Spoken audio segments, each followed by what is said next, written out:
Hello everyone, welcome to EPG Pathshala. Today we are going to do module 9 and that is reading skill.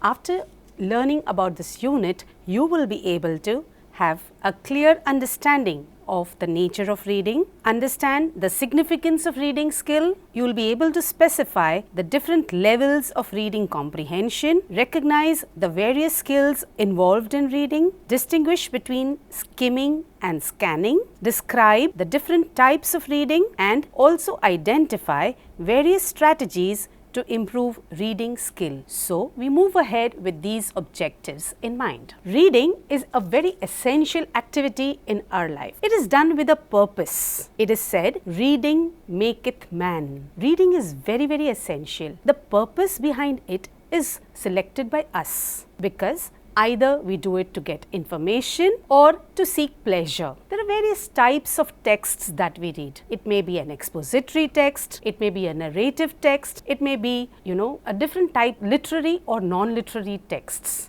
It may be texts which give you some information or how to make a recipe, how to go about carrying out a particular task. There are so many different types of texts that you read every day on a regular basis. But the purpose and differs with the type of text that you read. Now, that is why it is called a selective activity. Every text contains words, sentences, paragraphs and a whole lot of content. Depending upon this text, the content varies, the speed varies and the type of text also varies. We need to decide what type of text we need to read at what time and for what. For reading, we require different types of competencies. One of them is the linguistic competence, the discourse competence, the socio-linguistic competence and the strategic competence. All these competencies we will be looking into detail further one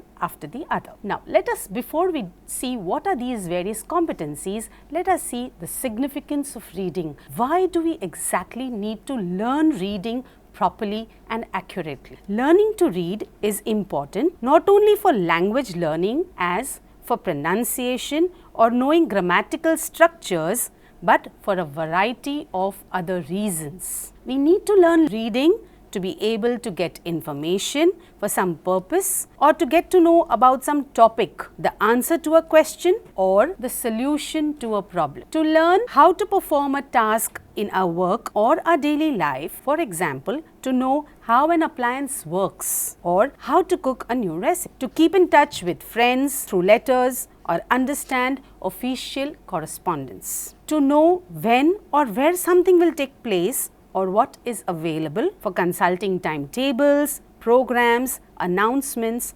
notices, menus or advertisements. To know what has happened or what has happened from newspapers, magazines and reports. To gain enjoyment or excitement by reading stories, novels, poems, songs or scripts, to act or play or in a play. To be able to perform tasks on our own, such as playing a new game, solving a puzzle, etc. Now, there are various techniques of reading. The first one is skimming. It is an activity in which the reader's eyes run over a text quickly to get a general idea or gist of it. Now, why and how of skimming? To note what is included, examine the preface, table of contents and section headings in the chapters. To decide if it is easy enough or worth reading, sample various pages in a storybook or novel. To get the author's view, sample the introduction, topic sentences of paragraphs, conclusion of a controversial article. To get the framework of the topic,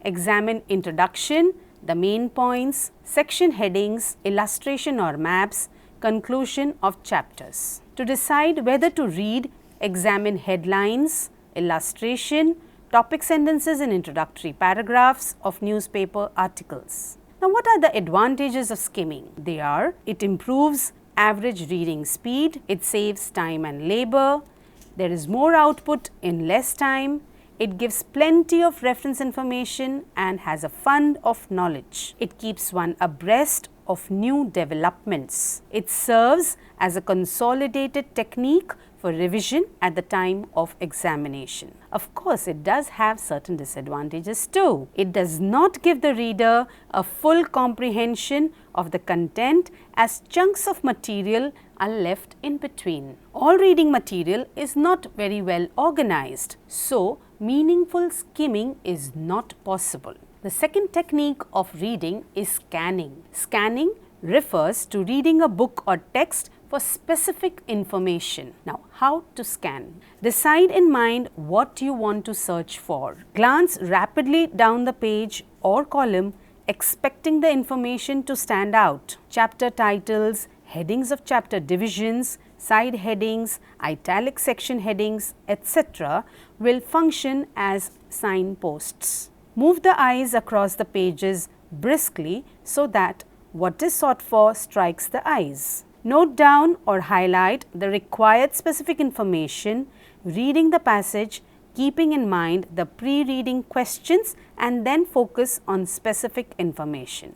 Now, what are the advantages of scanning? Scanning allows the reader to efficiently gather information which may be scattered throughout a long piece of writing. It encourages the reader to research in a purposeful way. It helps to avoid distractions. But scanning can be monotonous.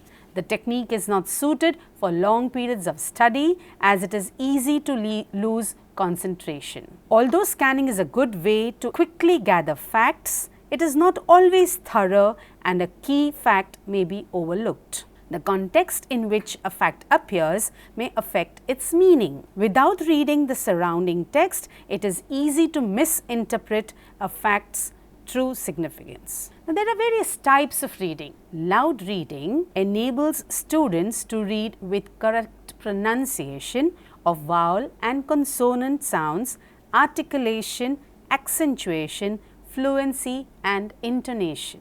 To enable students to read with expression, to rest students' knowledge of speaking words, phrases and sentences, to give practice, to understand the meaning, and to prepare pupils for effective silent English. Loud reading helps to learn the proper method of reading. It helps to develop the skill of speech and giving lectures. Loud reading also, mistakes related to pronunciation can be corrected. It trains various sensory organs such as eyes, ears, mouth, etc. Students learn by imitation, which is a natural method of reading. Now, of course, there are certain demerits of loud reading too. Loud reading is not a source of pleasure. It does not help in presenting the meaning, since symbol is translated straight in sound. If the student becomes habitual, he cannot become an extensive reader. All students do not pay heed while somebody else is reading. Only a few who are reading are benefited. And it's, of course, loud reading is not allowed in public places. There are certain precautions to be taken in loud English reading. Reading should be done only after the model reading by the teacher. Passage should be written within comprehension power of the students. It should not promote word by word reading. Few questions should be asked to make sure it is understood. Mistakes have to be checked by the teacher. Speed should not be emphasized in the beginning. The posture of reading also has to be checked. Weak students should be given special attention, and pronunciation drill is essential. The second type of reading is silent reading. Silent reading is the main aim of learning English. It is more important than loud reading. After 5 to 6 years of language learning, all the years are spent in silent reading, since silent reading enables the students to read without making sounds and moving lips, so that they may not disturb others. To enable students to read with ease, speed and fluency, silent reading is required. It also helps to make students read with comprehension, to get students' vocabulary expanded. According to Ryburn, the aim of silent reading is pleasure and profit, to be able to read for interest and to get information. There are certain precautions that we need to take while doing silent reading. Only those passages should be read which can be understood and appreciated by the students. Paragraphs should not be too long. Special attention to be paid to the weak students. Teacher must ask comprehension questions after silent reading. The duration of silent reading should differ according to the nature of the matter and standard of the class. Pupils are not expected to move their fingers under the line of reading. Whispering, murmuring or lip movement should be strictly prohibited. The teacher has to train the pupils in reducing the number of pauses or increasing the number of words recognized in a single pause. However, silent reading is not advantageous for beginners. It does not teach pronunciation. Checking whether students are actually reading becomes difficult. Mistakes remain unchecked. It also becomes uninteresting at times if the topic is boring. However, the help of the teacher cannot be sought. The next type of reading is intensive reading. Intensive reading means a minute and detailed study of the prescribed prose text. It concentrates upon language, information and the grasping of the sense. It is also called detailed study. It concentrates upon assimilation of language, which consists of study of words, phrases and sentence structures. Study of sentence structure including grammar, word order and syntax. Grasping of the sense and getting information. Therefore, intensive reading not only helps the students to understand, speak and write English correctly, but also improves to extend their knowledge and have a good command over English. It gives them practice in correct pronunciation, intonation, expression and modulation of voice. It gives them opportunity to use language without fear and to develop in them the habit of thinking in the language. It helps to create and foster in them a taste for the study of language and to enrich their vocabulary. According to Jesperson, to keep them occupied with the text repeatedly in such a way that they do not lose sight of the meaning, so that thus become so familiar with it at last that they know it almost or entirely by heart without having been directly required to commit it to memory. However, with every type of reading, this also has its advantages and disadvantages. Its advantages are, it increases active vocabulary, it helps in learning grammar, it explains the meaning and improves the power of expression. Its limitations are, there is no joy and interest to the pupil because there is such a lot of detailed study that the child loses interest in reading. There is limited utility in the formation of working vocabulary. It kills the pupil's appreciation of literature. Now that we finished with intensive reading, let us have a look at what is extensive reading. Extensive reading is also called rapid reading or independent silent reading. It means to read silently, to read quickly, to understand the subject matter and meaning as efficiently as possible, to read without the help of the teacher, to read to pass words into passive vocabulary. According to Thompson and Wyatt, extensive reading is the cultivation of a taste for reading, and it seeks by encouraging the habit of visualizing what is read to make reading a form of visual instruction. There are prerequisite conditions for extensive reading. The pupil must have acquired a vocabulary of at least 500 words. This means that rapid reading should be started at the beginning of the middle stage, not before that. They must have formed the habit of reading and study. They must have developed the ability to recognize words faster than to pronounce them. There are certain steps that have to be followed in extensive reading. First, there has to be an introductory talk by the teacher, giving hints as to the points of the story and how to deal with specific language difficulties. Then, it is followed by silent reading by the pupils, questions by the teacher and a short recapitulation. The advantages of extensive reading are it helps in assimilation of ideas, it helps the whole class to be busy and active, it increases their vocabulary, it has high transfer of learning value since it prepares students for library reading, it paves the path for individual method of study and self-education. Now, when we speak about intensive and extensive reading, so how do they differ? It differs in such ways as follows. Extensive reading concentrates upon the subject matter, whereas intensive reading concentrates upon the language. Extensive reading is only to grasp the meaning of what is read, whereas intensive reading makes a careful and minute scrutiny of what is read. Words, phrases and expressions are not studied in detail in extensive reading, whereas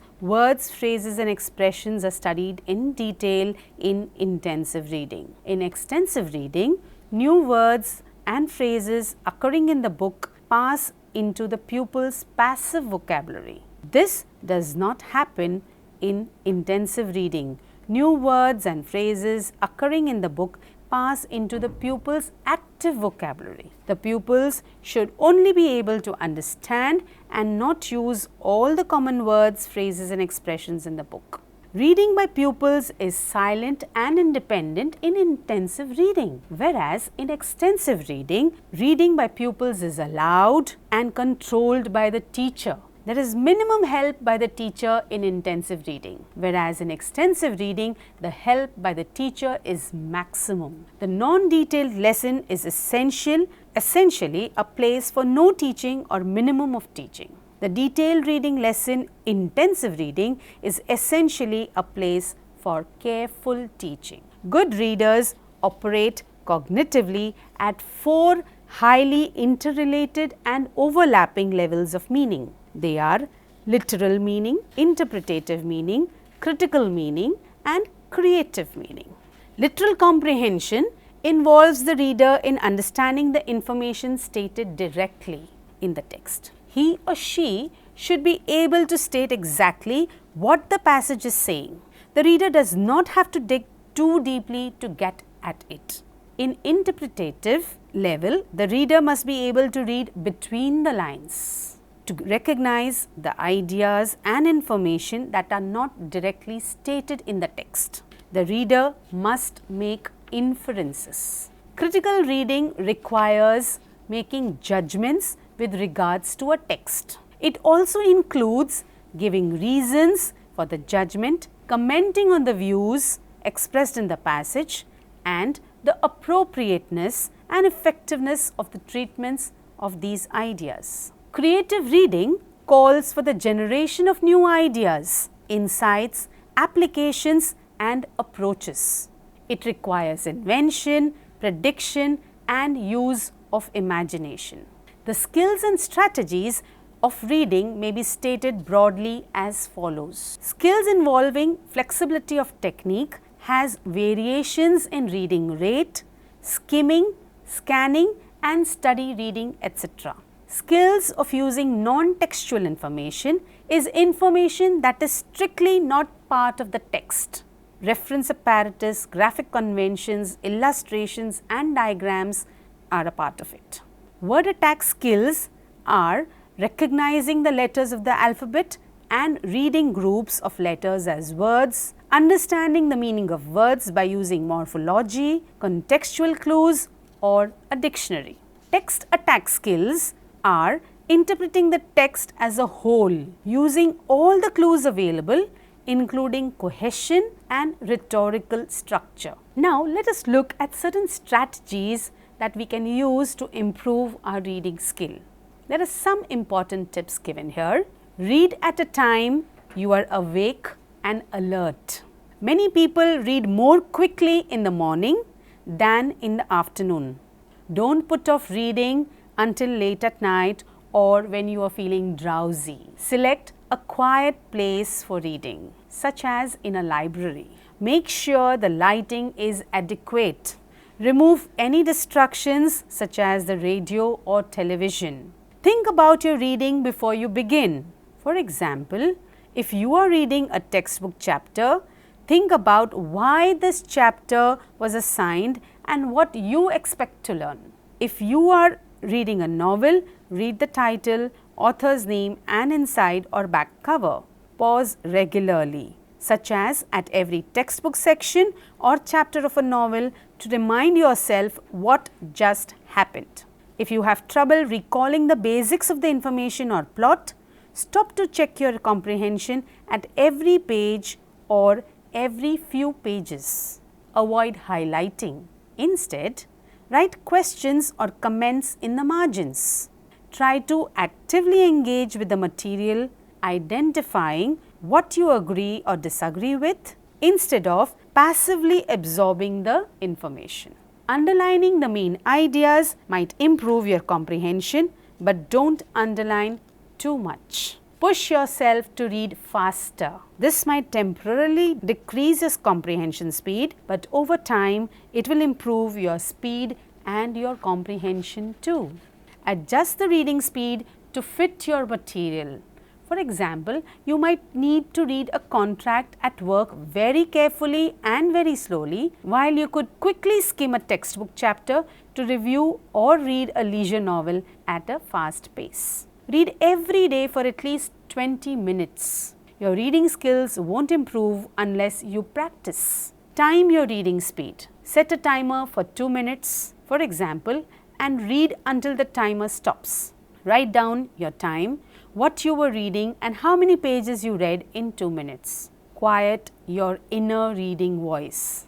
Read quickly enough to silence the voice that reads along with you. Read so quickly you cannot catch every word. Read words in chunks. Break text into 2-word chunks to start. Increase the size of the word chunks as your speed increases. Use your fingertip to follow text. Follow the text as you read it to prevent rereading content and to help keep your reading voice silent. Let us sum up what we have read, what we have learned. Reading is purposeful, selective and text-based. Reading, there are various types of reading. One is loud reading, silent reading, intensive reading and extensive reading.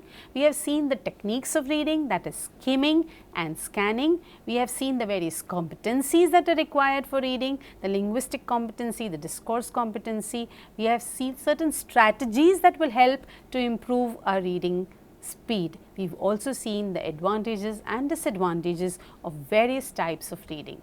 So, here we end up with this module, that is reading skill. So, happy reading all of you. Thank you.